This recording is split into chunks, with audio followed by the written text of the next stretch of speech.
All right, everyone, welcome back to another episode of the Save Point Vids podcast. I'm Josh, and as always, I've got Sean and Chase here. Today's episode, we're going to be talking about the Final Fantasy VII trailer, TGS trailer that just dropped. Death Stranding is supposed to have almost 90 minutes of gameplay at the show, and unfortunately, Gamestop looks like it's closing up to 200 stores in an effort to restructure. But before we get into that, I wanted to remind you that this is the Save Point Vids podcast. You can find us at youtube.com/SavePointVids. Put up a couple different shows per week. We have the obviously this podcast where we talk about the relevant gaming news as well as what we've been playing. We have the definitive top 10 and then also a let's play that goes up once a week also. So if all that sounds good to you, give it a thumbs up, consider subscribing, and most importantly, please tell a friend. How you guys doing today? Good. All right. Playing some video games. What's new? Well, let's get into that first. So, what have you guys been playing? Let's see. I got Gears 5 and Hollow Knight. Oh, I've been getting really into the Metroidvania games. Yeah. There's a new one. Well, we'll talk about Hollow Knight first because there's another one that's coming out. Let's see. I played, I'm going to say, Celeste, which is kind of like Super Meat Boy. Right. Celeste is great. I played Celeste. Yeah, I got to like the very last stage and I can't get past it. I just beat Ori and the Blind Forest in a couple days. That was maybe like 3 or 4 days ago. And I saw Hollow Knight's kind of in the same vein. Right. So I'm only a few hours into that game, but I really like it. I'll say like going from the controls of Ori, I don't like the controls of Hollow Knight as much. Not as... What is it? It's not as fluid, I would say. Okay. But yeah, it's just a weird game. I don't know I know you're like fighting bugs and like you're underground, and I haven't really uncovered like a lot of the stories, so I don't really know what's going on. I see. That's one that I missed. I'm excited for.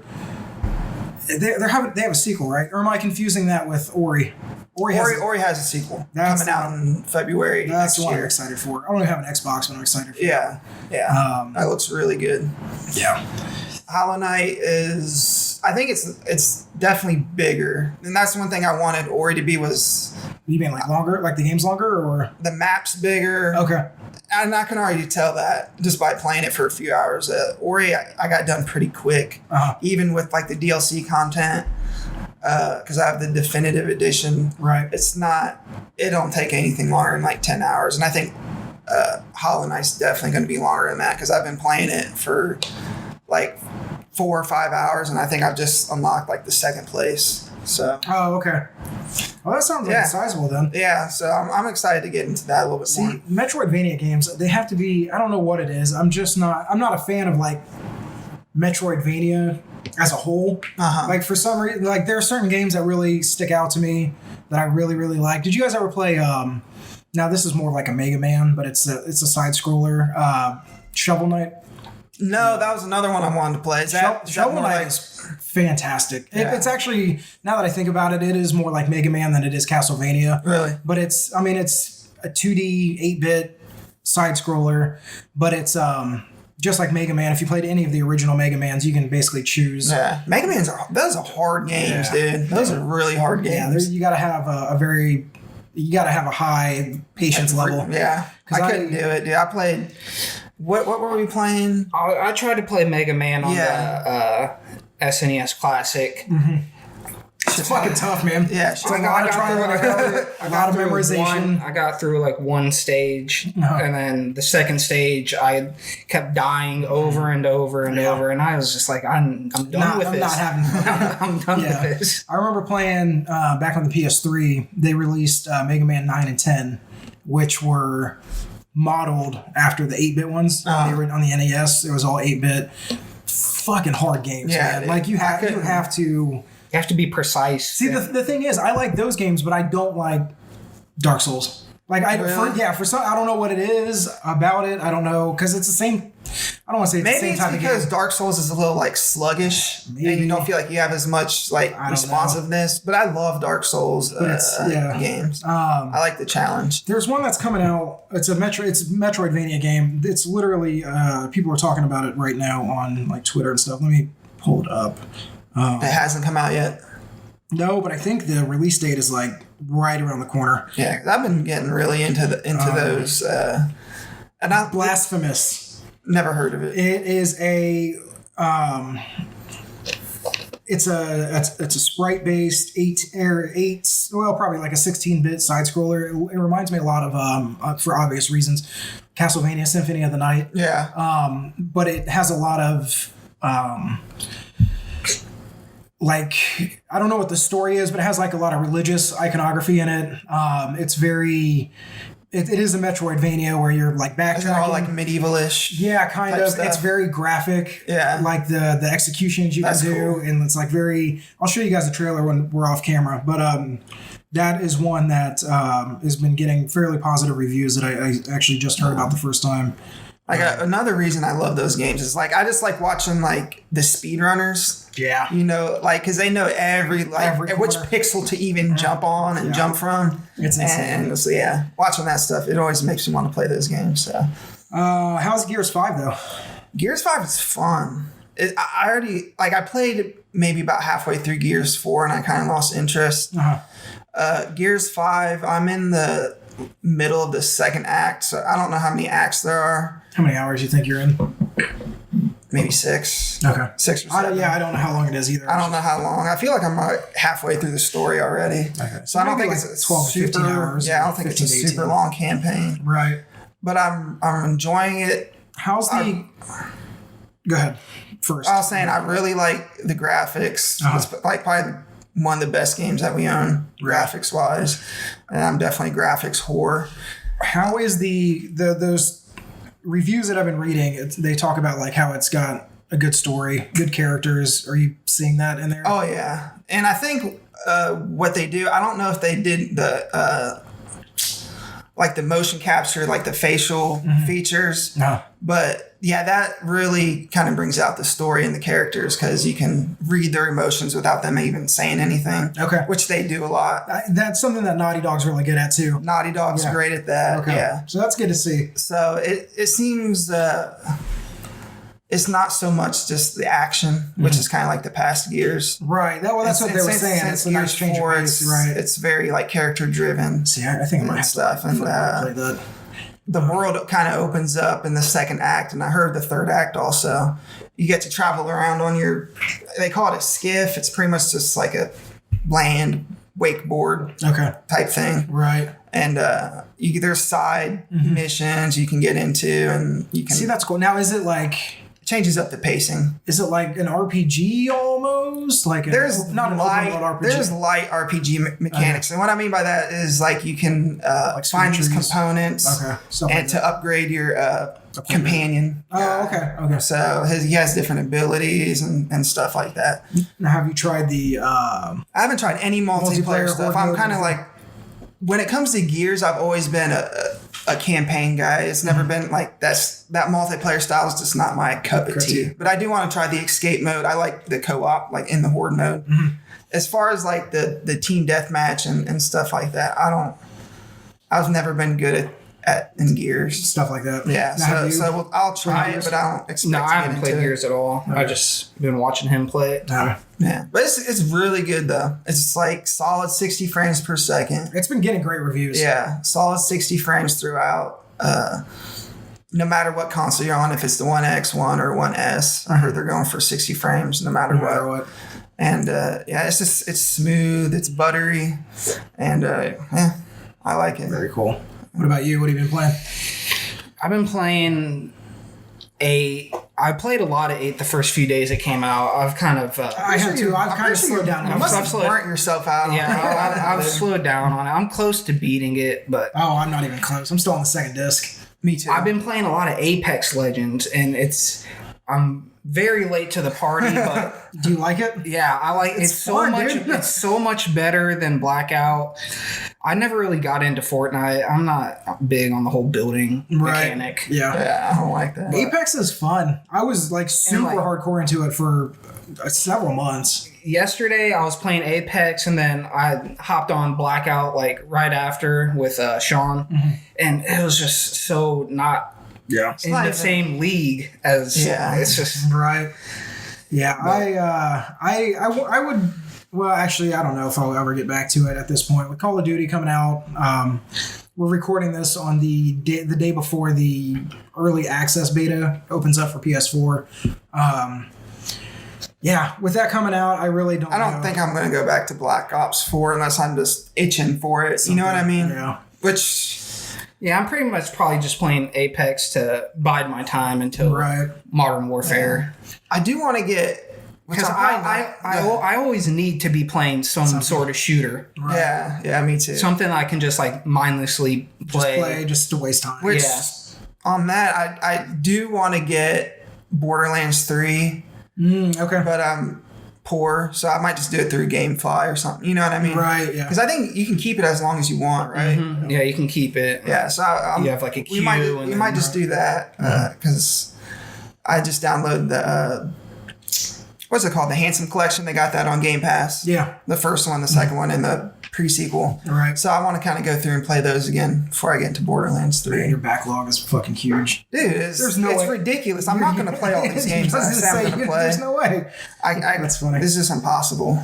I've been playing 8, although I'm not nearly as far as you, but I've slowed way down. I played... I don't know. I'm only playing, honestly, probably an hour at a time. Yeah, I mean, like, it was just like, when it first came out, it was so nice because I've been wanting to play 8 since, like, I first beat it, like, 20 years ago. Yeah. And the past few days, I've been playing maybe, like, an hour or 2 at a time. That's exactly what I always get burnt. By the end of RPGs, I'm burnt out by the end because I grind through it so fast. That's what happened with Octopath Traveler. Mm-hmm. Yeah, that's what happened with Octopath Traveler and Fire Emblem, but I'm determined to beat 8. If I don't beat the other 2, I'm determined to beat 8. I need to stop getting to the end of all these games and not beating them. The only other game that I've really put significant amount of time into was actually Life is Strange, Season 1. Yeah. I went... I sat down, I played it... Beat the first season. You said you were going to play it. Have you picked it up yet? No, I've been waiting to do a let's play on it, play it on camera. It's very good in a lot of ways. Does that have supernatural elements? Yeah, kind of. And I'm trying to think. You learn that in the first episode of the first season, so it's not like a major But it's spoiler. like normal people. Yeah, so it's a girl, so I'll kind of set it up for you, no spoilers. The girl's name is Chloe. No, the girl's name is Max. And you learn this through like exposition. You don't actually play this part, but she returns back to her hometown of Arcadia Bay when she turns 18 to join or to go to school for. It's a very prestigious like photography school. So it's all like very like grounded in reality for the most part. Yeah. Sounds like. But yeah, she moves back from Seattle to Oregon, where she grew up, to go to this school. And she learns within the first half hour of the game, that she had, actually it's probably first 15 minutes, that she is able to control time. So she can go back. That'd be a cool thing to just figure out just randomly. So, and I won't tell you how she figures it out, but it's a very cool scene. But she figures out that she can control time. And so and the gameplay around that is that you can go back, you can rewind time and like change your decision or change your conversation, outcome, stuff like that. That's a cool wrinkle to add to that type of game. Yeah. Because usually your stuff is permanent, your decisions are permanent. And so I was a little conflicted on that because, it's cool that you can go back. Like if it doesn't play out. You want to see where your decisions lead, and it's but like, you also it's want to almost, see it's almost like a cop where out else they could go.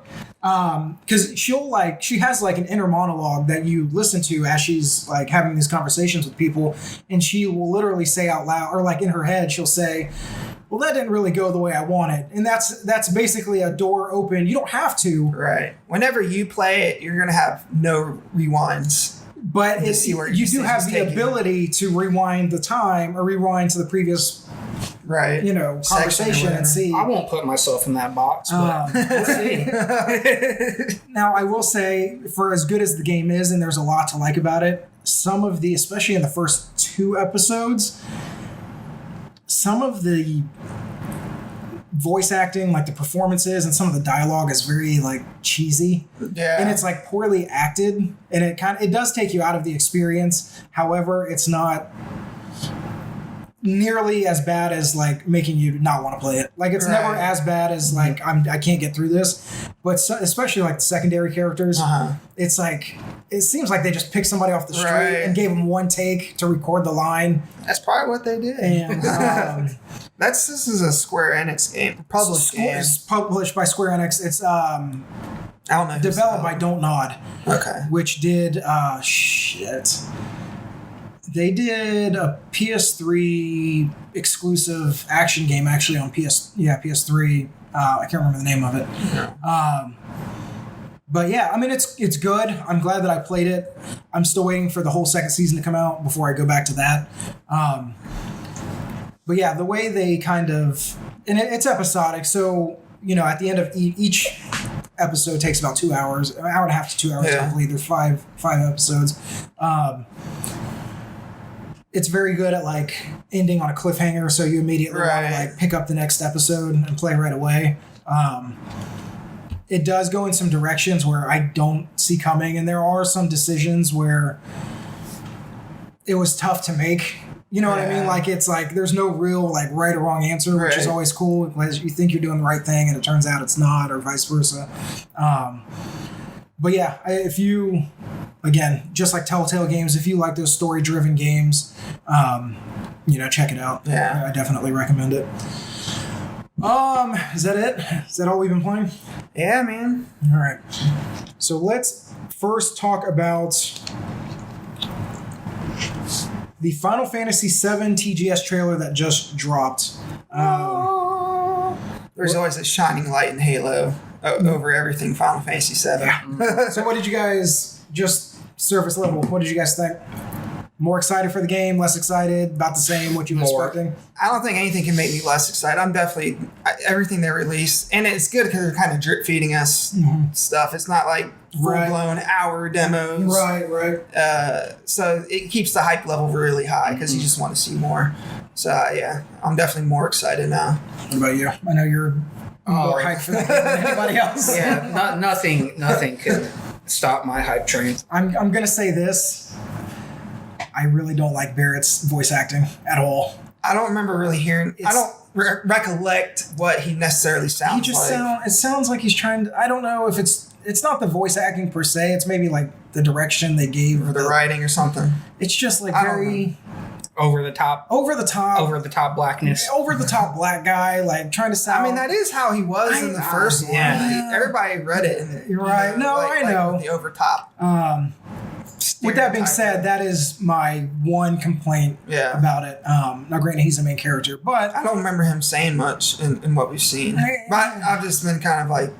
But I will say that for what we saw, it looks awesome. Yeah, like it's just, and they showed off a lot of new stuff in this particular trailer. This one was more action packed in terms of like we saw. The destruction of... Did we decide it was Sector 5, right? Yeah. Okay. I think that's what it was. We saw the tower collapses. We saw Marlene for the first time getting kidnapped, or the scene right before she gets kidnapped. Saw some stuff in Don Corneo's mansion. This creepy horny old perv. We saw the squat scene where you're squatting. I think it's for like a wig. I saw pull-ups. Yeah, pull-ups. Tiffo doing pull-ups. Yeah. God, it looks really. Now we saw the scene. I want to say this was probably right after the tower or the plate starts to come down, where Jesse and they were parachuting. Was it?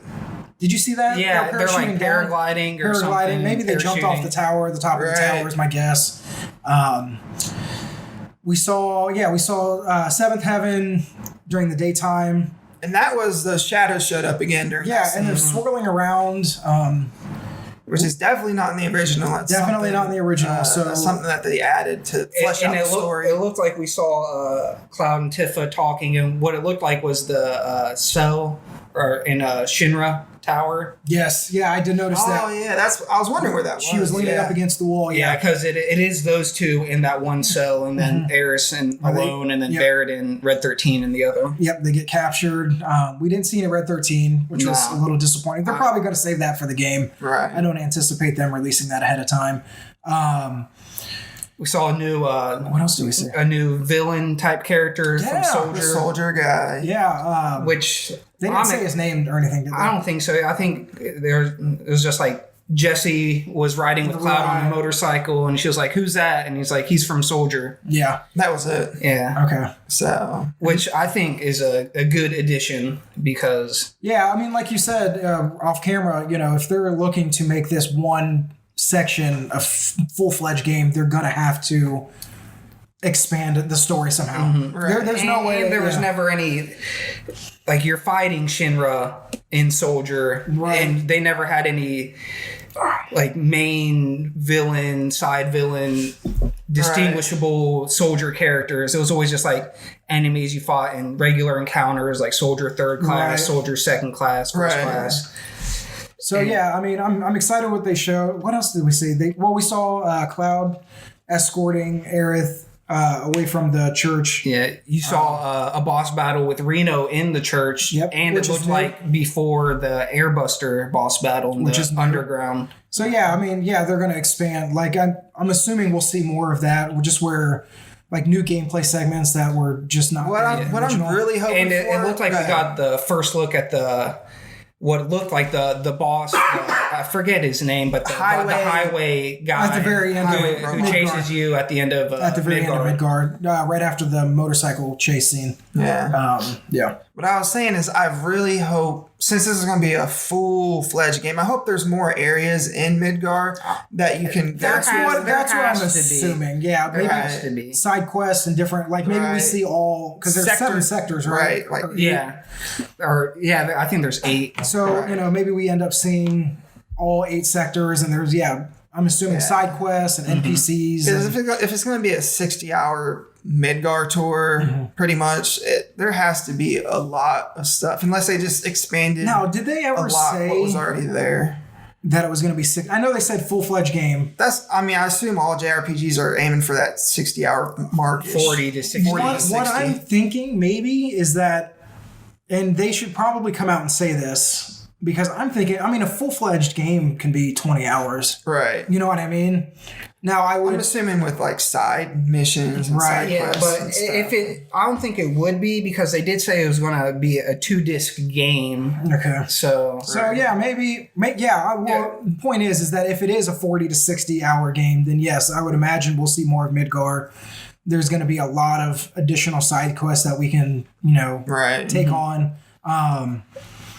And it seemed they in all the trailers, they seem to be emphasizing a lot of the airtime on Avalanche members like Jesse and Biggs and Wedge and all that. Side characters. So it looks like they're going to be very important in this game, more so than the other, because they're just kind of one-off characters pretty much. Yeah, exactly. So the game comes out March 3rd, which is just shy of 6 months away. It's going to be a long 6 months. My question for you guys is how much more do we see before release? Obviously, they'll have like a preview cycle, probably 6 weeks out. I don't think we'll see that much more. There's not going to be. Maybe we still have the Game Awards in December. Right. If they'd want to release something on a random day of the week, like what else would you guys expect or want to see, maybe in trailer form, or if they announce a playable demo? I think there might be one more gameplay demo. Okay. And maybe a few trailers sprinkled throughout the 6 months. Okay. Other than that, they're not going to bombard the public with a bunch of info about it. Okay. I don't see them releasing that much. Maybe one trailer. Maybe one gameplay demo. Right. Because like you said, after until like the pre-release when the advertising, the preview cycle. It's usually about 6 to 8 weeks out. Like these like IGN companies and maybe like some like influencers get their hands on and then you'll start seeing hands-on previews of final release. But after Tokyo Game Show and the Game Awards. I don't think there's a big event between now and There's really March. not. Now, obviously, they can pick a day of the week to release something on their own. But yeah, there's no because this year at least, they've stuck to E3. I don't think they did anything at Gamescom. No, I watched it. I was sad. Yeah. So TGS now, and if they do something at, Game Awards, I wouldn't be surprised if they didn't show anything at Games Award. Yeah. Yeah, I doubt Sony, they can do their PSX, their PlayStation Experience, which is, their PlayStation focused announcer, press conference show. So there's a few more opportunities. But yeah, I don't know what else we could see. Obviously, it's a 20, by the time it comes out, it's a 23-year-old game. Right. So it's not like they're necessarily spoiling any of the big moments. Now, obviously, if they introduce a new character or something, what I want to see, what I would love to see is just a quick tutorial on the materia system, because I'm sure they had to expand it and made it a little more complex. That would be really cool. I'm hoping for more materia combos and how they interact. I'm really excited to see that. The only thing that I would hope, and I don't care if we see anything else until it releases, with the exception of I would love to get a demo for the public maybe in January, February. You know what I mean? That'd be cool. Their last, let's say we have one more trailer to show before it's, late January, early February. It's a month out. Here's the last trailer that we'll announce. And, by the way, you can play the demo now. That'd be cool. Because I think the original one had a demo before it came out. So, didn't it?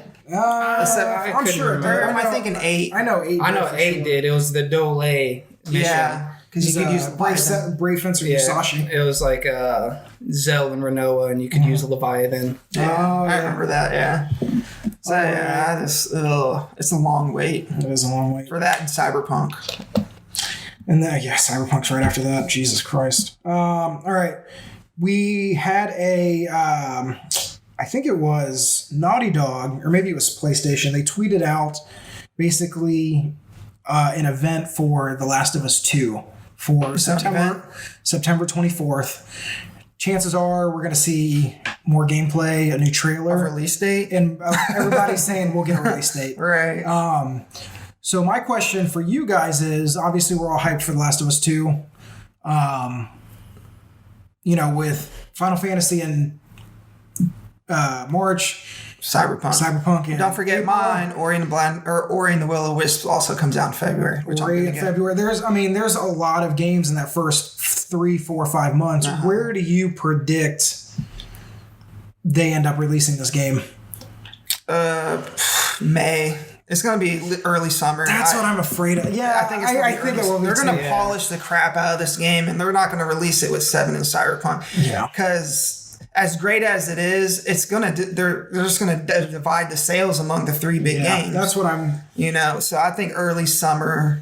I'm thinking it's either going to be February, or they could come out before, or it's going to be in May, June, because the original one on PS3 released in June. Did it? Right. I didn't play it till the remaster. I think it was the week before the week of E3 in 2013. I think it was. Yeah. Fuck, man, I'm so excited for this game. Yeah. I'm so pumped for Next year's going to be a great games year. Yeah. I say that every year. They really But it's looking really good. All right. Kojima says that Death Stranding will have 80 minutes of footage being shown at E3. So let me pull this up here. Which is what everybody wants. You mean TGS? Or TGS, yeah. What did I say, E3? Yeah. So let me pull this story up here. This is from Game Rant. Ray Carcio over at Game Rant says, over an hour's worth of brand new Death Stranding game footage will be revealed next week at Tokyo Game Show. This was written on the 6th of September. Death Stranding is the highly anticipated open world action game from Hideo Kojima and his first project since his departure from Konami. Death Stranding has a very easy mode. I don't know if you guys saw that. Very easy? Very easy mode. It's basically for people that just want to experience the story. Kojima would troll everybody and make that the hardest mode. I think Metal Gear Solid 4 had a very easy. Sometimes in those games, I do like that because I just don't. I like them all the time. It's just it's a way for you to experience the story, get through the game, and move on to the next title. Yeah, right. There's so many games to play. PlayStation of Japan will be doing a series of live shows during TGS, and the shows on September 12th and 14th will feature long stretches of Death Stranding content. There are 50 minutes scheduled for the show on the 12th and 30 more scheduled for the 14th. Hideo Kojima will also be present at every show, including an extra one on the 15th featuring the Japanese voice cast. Do we have the English voice cast? I mean, besides Norman Reedus and a spot from Jeff Keighley. Yeah. Well, there's Norman Reedus, there's Mads Mikkelsen, there's Guillermo del Toro. That's right. Yeah, there's I can't remember the main female. But yeah, I mean, I think we know most of them. Okay. Yeah, I forgot about them. All right, so that's basically it. So basically, we're going to get a big look into it. Percentage-wise, how much is going to be like cutscenes and how much is going to be actual gameplay? Because Kojima just loves... I'm going to say 60-40 cutscenes to gameplay. Yes. I think it's going to be that. I think he's going to, just want to show off more of his editing skills. Right. He loves that. He needs to make a Hollywood movie because I know he's super into the craft of just like producing filmmaking and stuff. So... but yeah, what do you guys? I mean, so this game is open world. How open world is open world, man? Because it's like, that's what we were talking about. Is like, I guess we're going to get a lot of answers. I guess we will. But that was my question when we've all only seen like the hillside or the mountainsides and the green.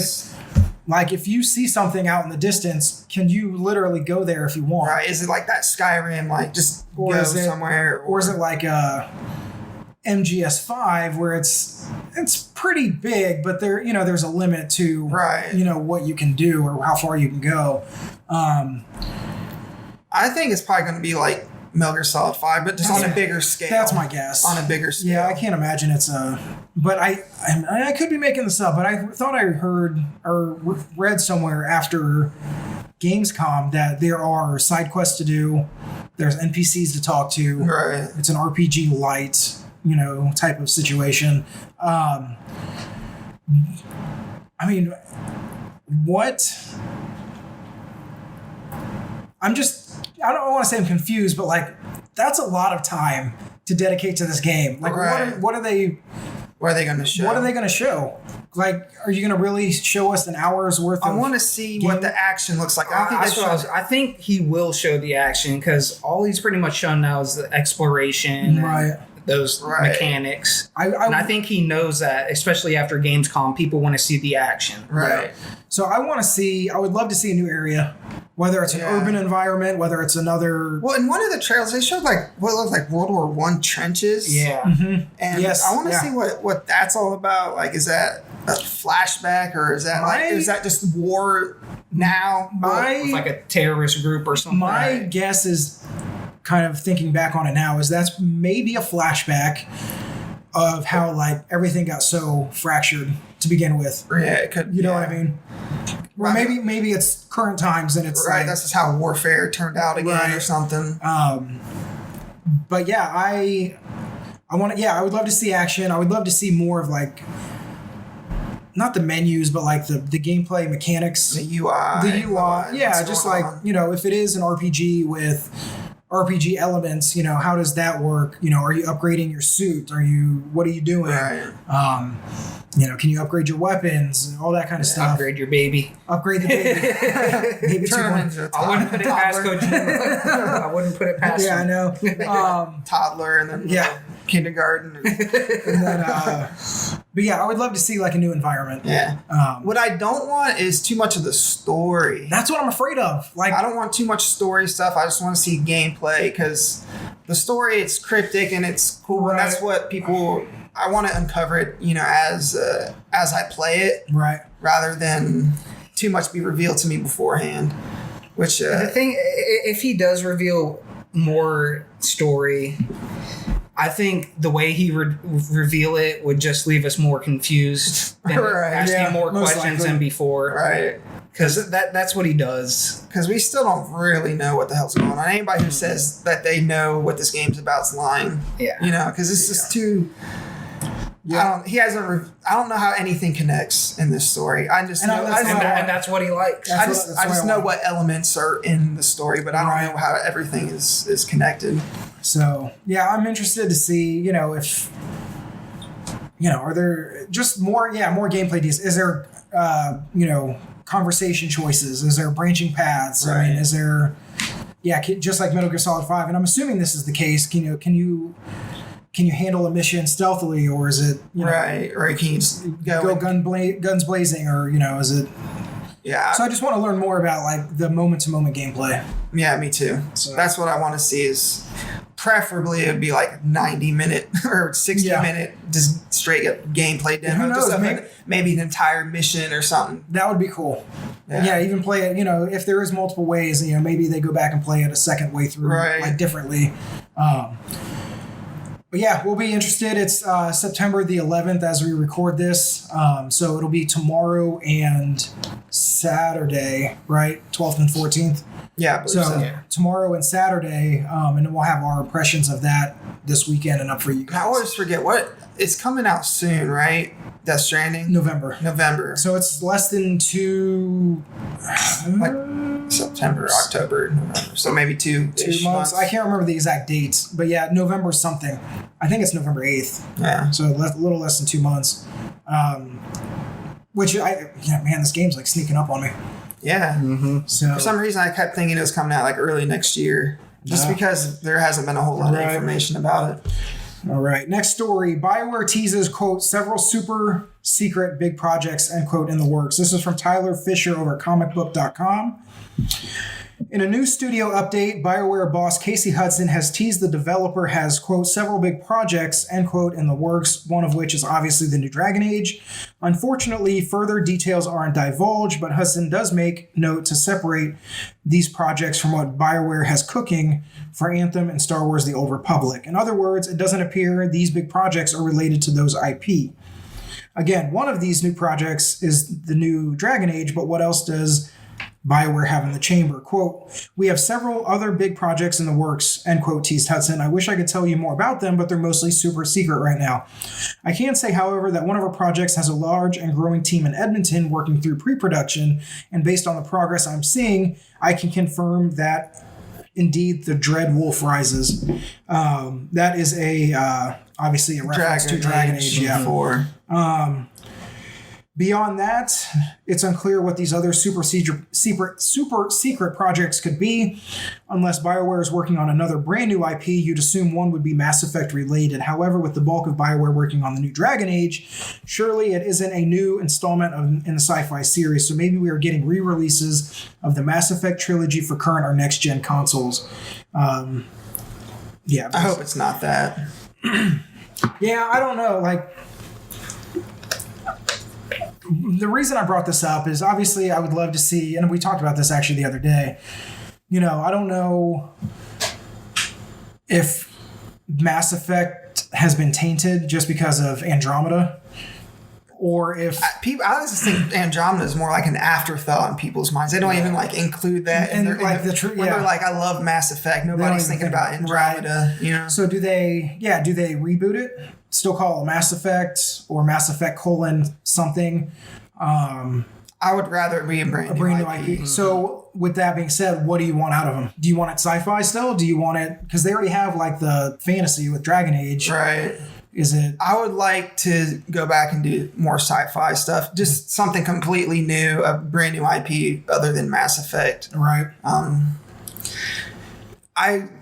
I wish, because they said they're still working on Anthem. I would like them to keep working on Anthem and make it a better game, because the gameplay on that, it's really fun. There's just the content. There's just not a lot of content, but if that could turn into like a Warframe type thing where it kind of just grows and grows and grows, that'd be really cool. I'd go back and play it, but I have no plans as of now. See, I'm interested to see how, you assume that Dragon Age is the next title, obviously, as they update and improve Anthem. But it's just with the Anthem experience, it's put me off BioWare, and BioWare is like my favorite developer, one of my favorite developers. They were on such a hot streak. You even go back to the original Xbox with like they just put out KOTOR, Jade Empire, and moving on and on, and the Mass Effect, Dragon Age. But their last 2 games have been duds. Yeah, you think about Anthem and you think about Andromeda. I was going to say Inquisition. Yeah, Andromeda. Like they're kind of on a low point right now, and I think obviously Casey Hudson knows that. EA knows that. BioWare knows that.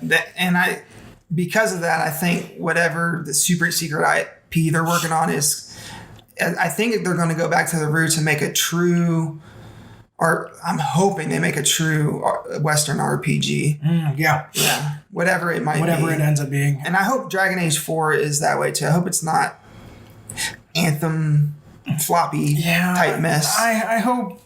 Because I really love Dragon Age. Besides Dragon Age 2, which I like, but I don't love. I just don't want everything to turn into like a live service game. That's what I am afraid of. Those have their place and they can be done well. There's a lot of great examples of, developers doing it the right way. But not every game has to be that. Not every game has to have, a live service element. A live service element and, content drop. I mean, not like you can't have DLC, but like, it doesn't have to have like raids and, end game content. And then, just give me a 100-hour Dragon Age game. And then when it's over, it's over. And, drop in a couple story DLCs over the next, 6 to 12 months. Right. Because when the live service thing first started, it was so exciting to be like, I can play this game for years. But since everybody's doing it, nobody's really doing it well anymore. It doesn't seem like it. Yeah. I mean, for every Division 2 that seems to be well received, there's another one that is like Anthem, that kind of flops, or Fallout 76 that kind of flops. Right. But yeah, so we'll see. People miss those big RPGs. Skyrim, one of the biggest games in the world, still getting modded to this day. Millions of people still play it to this day. Yep. And, people are hyped for Cyberpunk. Those are the games that people really get excited for, I agree. All right. And our last story is kind of end on a down note, but GameStop to close up to 200 stores. This is from Rachel England over at Engadget. The company posted a $32 million loss in Q2 of this year. Just 2 months after GameStop announced ambitious plans to breathe new life into its stores, the company has announced that between 180 and 200 stores around the world will be closing their doors for good before the year is out, and more closures are coming. The company's balance sheet has not looked healthy in recent times. Its second quarter global sales decreased 14.3%, marking an adjusted net loss of $32 million. As such, GameStop CFO James Bell announced that up to 200, quote, underperforming, end quote, stores will be closed between now and the end of the year. In the company's recent earnings call, Bell added that, quote, while these closures were more opportunistic, we are applying a more definitive analytic approach, including profit levels and sales transferability, that we expect will yield a much larger tranche? TRANCHE. I've heard that word before. I've never seen that word before. But I don't know what it means. It's something to do with that we expect stocks or something. I heard it in The Big Short. Did you? Okay. Yeah, it has something to do with stocks. So that we expect will yield a much larger tranche of closures over the coming 12 to 24 months, end quote.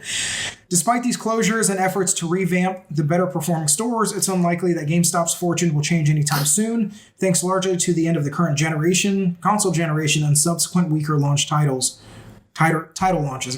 As a result, Bell said the company expects its year-over-year sales to be down for the next 3 to 4 quarters. It's going to be like that till the end of time. So, I mean, it's... Here's what GameStop. Sorry, I'm going to... Here, I'll just let you read it. It's nothing bad. Tyreek Hill's missing the Raiders game and Chiefs game. I just got the update on my phone.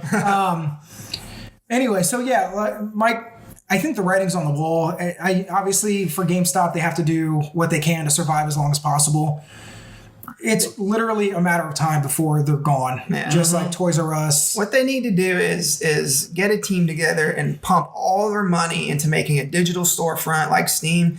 I think that's the only way that they can go to be viable. Nobody's going to the store to buy video games. Or they could remodel it to be similar to GameFly, like a rental. Right. Yeah. Right. Yeah, I just Like don't know. A mail rental or a digital rental. Who knows? Because, like, think about Netflix. Everything's digital, and then you got digital, GameFly. Game Big. Now, granted, there's already Steam out there and the Epic Game Store. I don't know if they can fit in that space. A big part, historically, a big part of GameStop's business has not been on game sales, but it's actually been on, it's been on hardware and used game sales. Right. So my question is, well, let me back up. When was the last time you guys were in a GameStop? Have you been in there? Couldn't tell you. Maybe once in the past couple years. I took Corey in, not even this year, maybe last summer. It's honestly, it's probably a good 50-50 split, if not 60-40 between like video games and just like nerd stuff. So like Funko Pops, t-shirts, merchandise. Plushies and stuff. Little collectible toys and stuff, like video game toys, or we need to get some of those. I was actually but yeah, I just don't. At this point, I don't know what else they can do. Because did you guys hear? And she talked about it in the story. Did you guys hear what they were trying to do with like the revamp? They were going to take their better performing stores and turn them into like more boutique experiences. So like more of like a mom and pop type of video game experience where that would be smarter. Where there's bean bags where you can sit down and play, and right. you're welcome to stay an extended amount of time, and a bigger focus on customer service and personability. Right.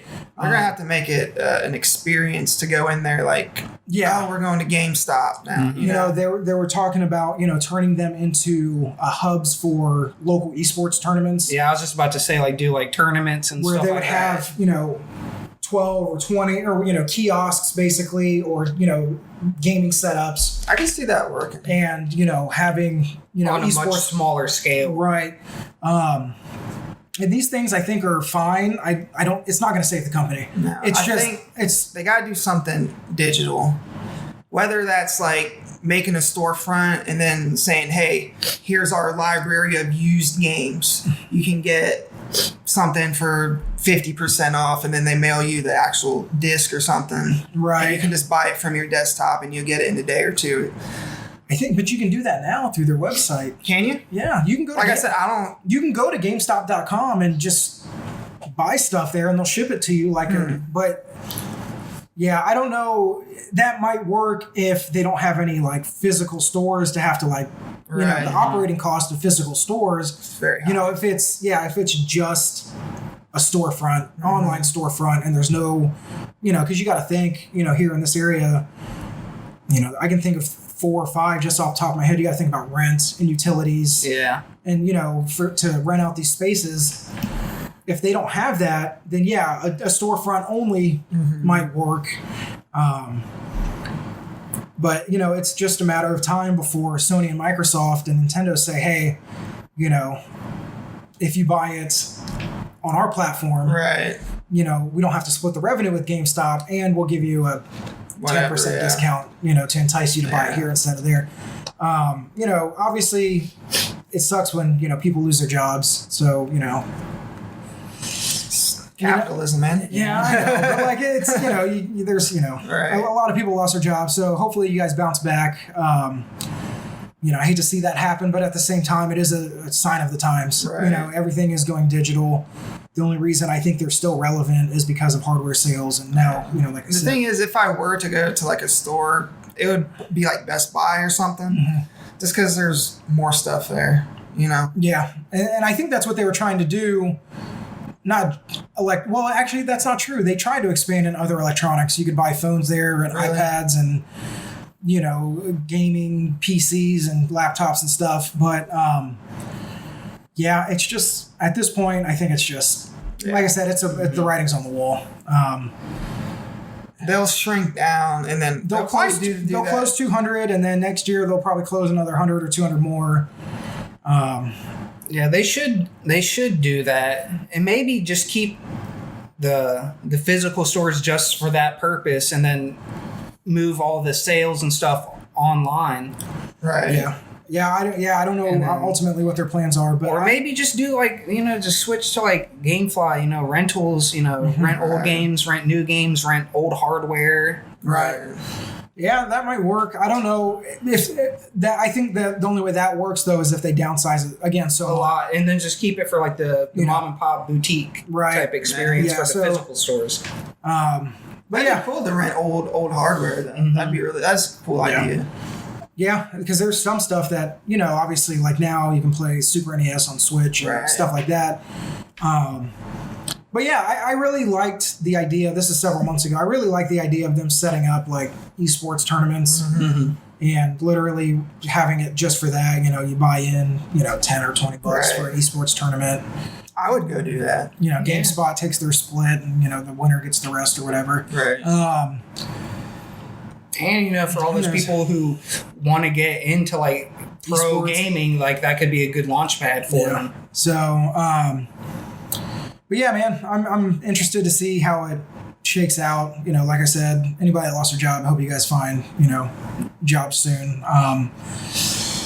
But yeah, I mean that's pretty much the news this week. That was a lot. I feel like there'll be more on the next one with Tokyo Game Show coming up. Tokyo Game Show. We're gonna have more games to talk about. The Modern Warfare beta is this weekend, so we'll have a Let's Play up tomorrow, if not Friday. And then obviously updates throughout the weekend. So again, check it out, youtube.com/SavePointVids. If you like it, give it a thumbs up, hit the subscribe button. You guys know the deal. And tell a friend. I know I always say that, but we appreciate the support that you guys have given us so far. That's all I've got. You guys got anything? No. All right. I can't wait for TGS. That's all. Yeah, be interested to see what TGS, Death Stranding. Warfare. Yeah, so it's going to be. We're going into the holiday season. Yeah. Madden is always traditionally, the unofficial start to the holiday season. Yeah. Gears is out. Borderlands is out. So the big AAA games are hitting us now. Yeah. All right. Well, that is everything we've got. So until next time, you guys stay safe.